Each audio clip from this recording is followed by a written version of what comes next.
following is a transcript of a recording that was discovered in a hospital laboratory. At the time of this submission, the cause of the incident is believed to have been a chemical leak.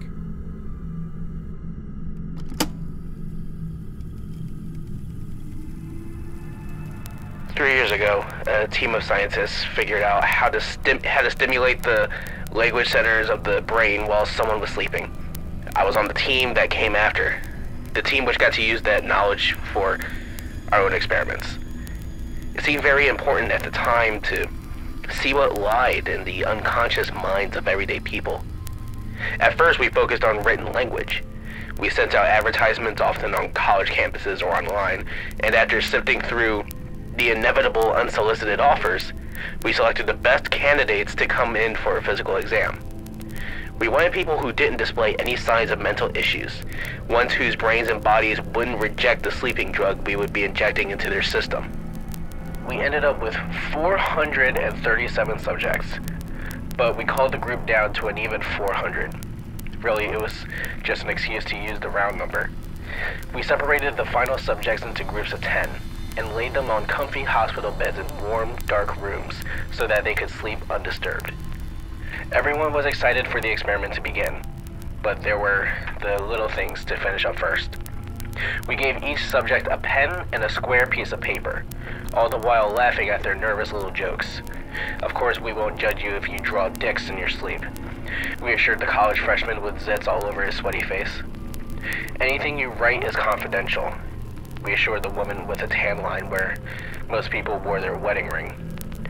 We connected them to the machine that would send a current through their brain, activating their language centers as they slept. Then, we carefully injected the anesthetic into their veins and watched them drift off. We told them all good night before leaving them to their own devices.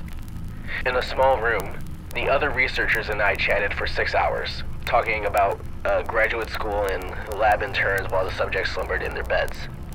After the allotted time had passed, we went in and helped everyone up, thanked them for their service, and paid them on their way out. We had them wait in a well-lit room to wake up a bit, offering cups of coffee before seeing them off. 400 people drove away in separate directions, and we figured that this was the end of it. We collected their papers and pens from the bedside tables, and then we read what they had written.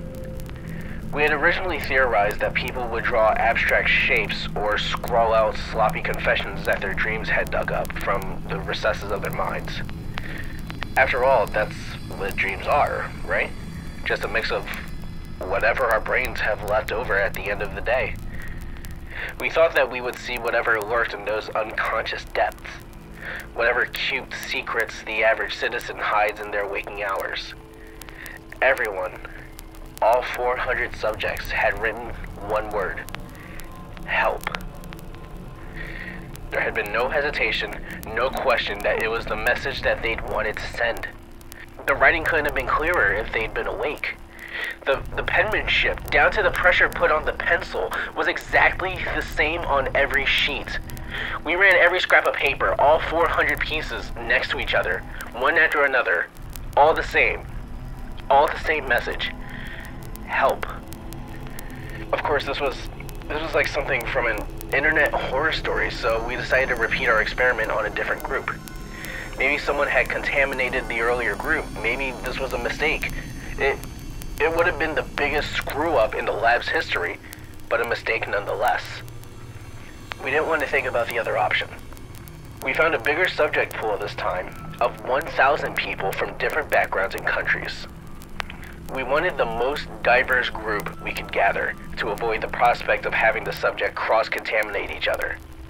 We even made sure that we had subjects with high, squeaky voices and low, incredible baritones. We left nothing to chance, separating them into groups of 10 again, and renting out a whole hospital for the latest attempt. We tried speech this time, since taking 400 scraps of paper would have been significantly easier than taking 1,000 voices. We laid them down again, and this time, we didn't talk to them. We didn't want to give them any ideas. We gave each person a pair of huge, fluffy ear muffs so that whatever we heard from the other subjects wouldn't disturb the rest of the room.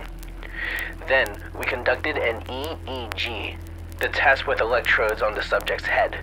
The electrodes led to a monitor that had those stereotypical brain waves, but also to the machine that would help us activate the language centers with the right electrical currents. We made this experiment as sterile as we could. We didn't even say goodnight before we turned off the lights. The plan was to measure the subject's sleep patterns, and when they were all in REM sleep, we'd switch the machine on. They screamed. As soon as the switch was flipped, 1,000 mouths opened into gaping caverns. Their tongues rose from between their lips and their voices were like dying animals. The bodies remained as still as boards, with only their wailing to suggest that they were anything but corpses. The effort of screaming made every subject pale as chalk and sent tears down the corners of everyone's eyes. Even behind our glass walls, with our clipboards and recording devices. We scientists felt a chill run through our spines. We only lasted 10 seconds against the screaming before we cut the recording, cut the electric current, cut everything, and ushered every subject out of their rooms as quickly as we could, barely paying them. We were men of science, men of reason and knowledge and cold, calculating logic. This couldn't be happening. We analyzed the screams for hours, even though it hurt our souls in a way none of us could explain. Every second of screaming was agony. We went through 18 lab technicians as one after the other vomited, even soiled themselves, trying to mess with the sound waves. Finally, one man, through tears and snot and drool covering his keyboard, managed to slow down the audio enough for something that resembled words to be heard. He stumbled out of the lab, choking and clutching his chest, blood seeping from under his eyelids, and collapsed at our feet. Within 3 seconds, he stopped breathing. Within 5, he was dead. No one wanted to go in to listen to what he had done after that. At the time of this recording, I am in the lab under the desk. I hope someone finds this and listens to it. Even though my hand is shaking and my body is cold and my heart, it will explode soon in my chest. I knew I shouldn't have, but I did. You helped us. They're here now. We should never have let them free. But they're here now. They're behind me. They're...